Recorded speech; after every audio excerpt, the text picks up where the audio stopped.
Hi there, welcome back to Apatros Review. In this episode, Black Dawn. Don't worry about that. Also known as The Foreigner. The Black Dawn, also known as The Foreigner 2. This is the second part of my 36th birthday special, by the way. Now, welcome back to Apatros Review, your guide to the wild world of science fiction action horror with me, your host, Miles Ipka. If you want to spell my name, just check out the name of the channel. It's my name. Now, in this episode, basically the second part of my 36th birthday special. This being made on the 21st of March, 2021, which is my birthday. I turned 36. Now, the film we're reviewing in this episode is, I'll show you the cover again. It's actually a prop cover I downloaded off the internet. That's Black Dawn, which is another Steven Seagal direct-to-video, crowd from the 2000s. Now, also like the previous review I mentioned, which was Deep End, which is a novel, that was actually released on the 21st of March 1986 on my first birthday. This film was released in the US on the 27th of December 2005, and on the 6th of March in 2006 in the UK, and in Australia on the 22nd of March 2006. So basically a day after my, after my 21st birthday. Can you believe that? Anyway. Now, the cover you saw is actually of the, it's actually a print I did of the American cover. My copy was from a multi-pack, so I didn't have the cover. The Australian DVD is from Sony Pictures Home Entertainment. I'll explain a little bit more about that later. Anyway, now this film, let me zoom in. This film is the sequel to Steven Seagal's first direct-to-video film. Anyway, now this sequel to the Steven Seagal B-grade action film nobody asked for, but which came through anyway. Welcome to the land of the Steven Seagal direct-to-video feature of the 2000s. A rather misbegotten decade in terms of direct-to-video action films, when the majority of such features were coming out of Eastern Europe. Now, while Seagal has gotten a major ass-kicking by his ever-jaded, ever-dwindling legion of fans, who nevertheless still watch just about everything put out in the vain hope that they would come across a diamond in the rough, the fact remained that Seagal kept himself busy during the past 20 or so years doing strictly direct-to-video work, and the occasionally rare supporting role in theatrical film. The only film I ever saw Seagal on the big screen was in Machete, or Machete, depending on which way you say it, which has kept his career going to the point that his direct-to-video films have actually begun to improve, but only to the point of functional mediocrity, whereas most of his 2000s work was just plain dreadful.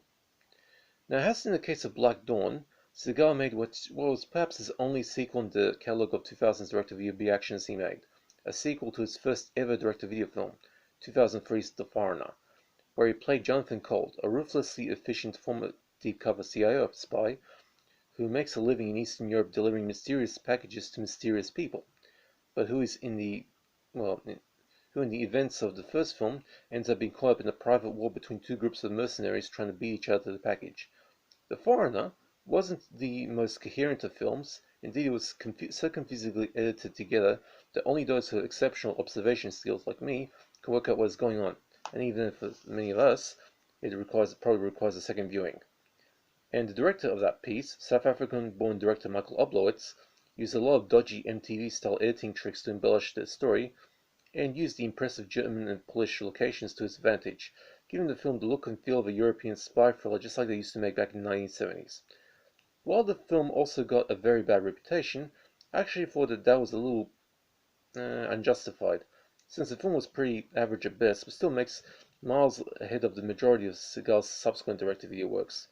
Only A Belly of the Beast was decent enough in the early direct-to-video stage of Seagal's career, although The Foreigner comes reasonably close. Now, Black Dawn is a film that has pretty much relegated itself to having an equally bad reputation to that of its original. Amongst Seagal's devotees, the film is infamous for the fact that Seagal left the production about 18 days into the 30-day shoot.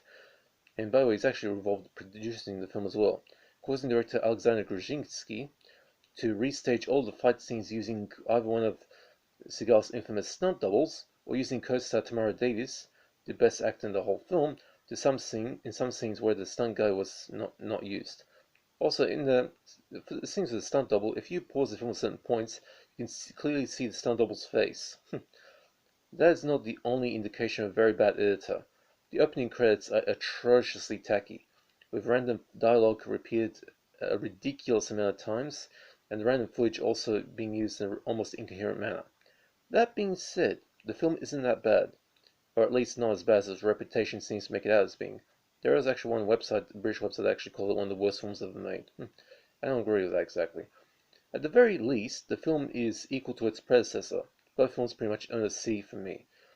With the only advantages this sequel has being the relatively straightforward story, Jonathan Kolb returns to the US to undermine arms deals seeking to sell a small nuclear device to a gang of Chechen terrorists who want to nuke LA on the secret backing of a corrupt CIA agent, but Cole is forced to blow his cover in order to save the life of a fellow agent, forcing them to practically go on the run in order to avoid cleanup teams trying to kill him, and to defeat the baby-faced terrorist fanatics and a CIA backer.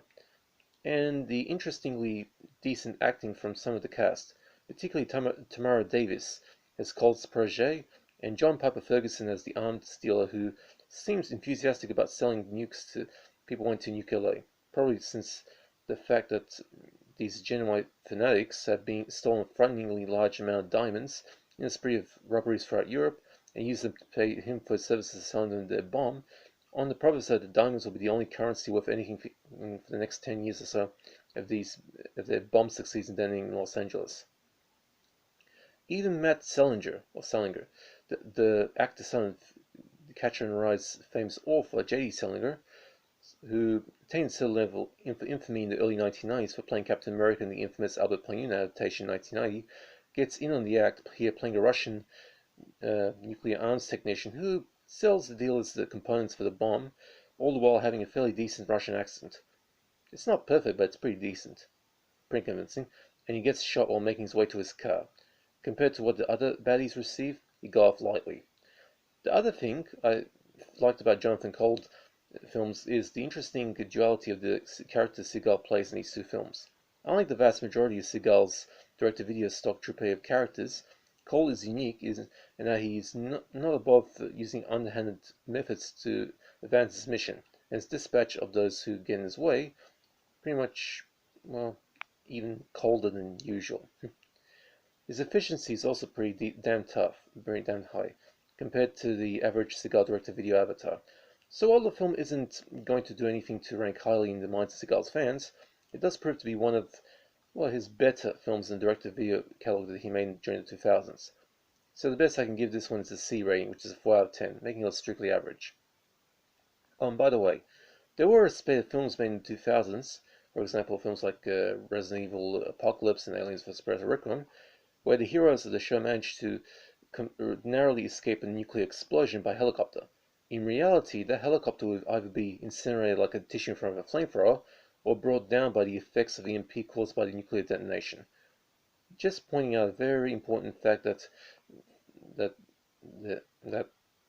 should be important and should be picked out. Anyway, also notable is the sight of McDonald's food wrappers in the car dashboard of Seagal's car when Cold is driving his target about. No wonder Seagal was so freaking big. The CIA pays him for his services in McDonald's food vouchers. Now, there's no gore in this film, but plenty of bloody squibbing.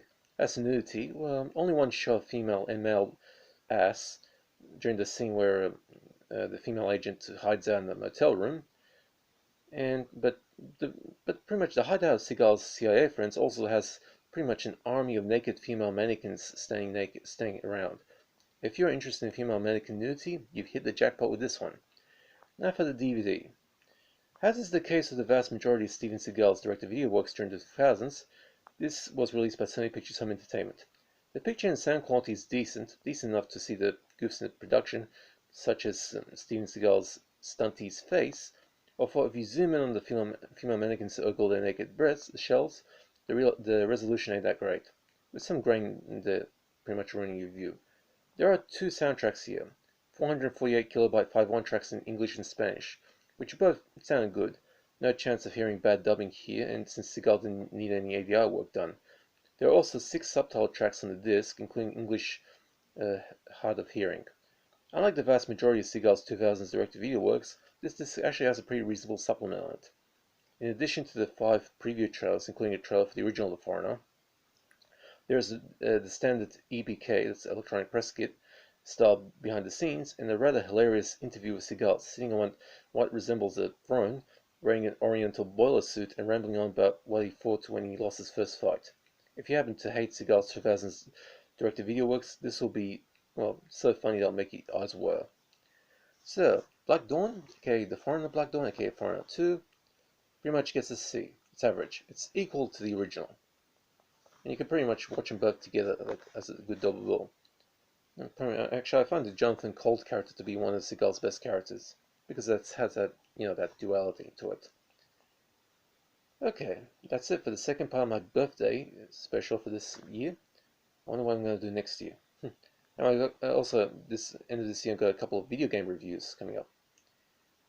One pretty forgotten about shooter and one infamous game. Well, I won't let you know what it is yet, but you'll see. Okay, I hope you guys are staying safe. It's been raining like hell in this area for the past couple of days. It's not going to let up until Thursday. Hope you guys are staying safe.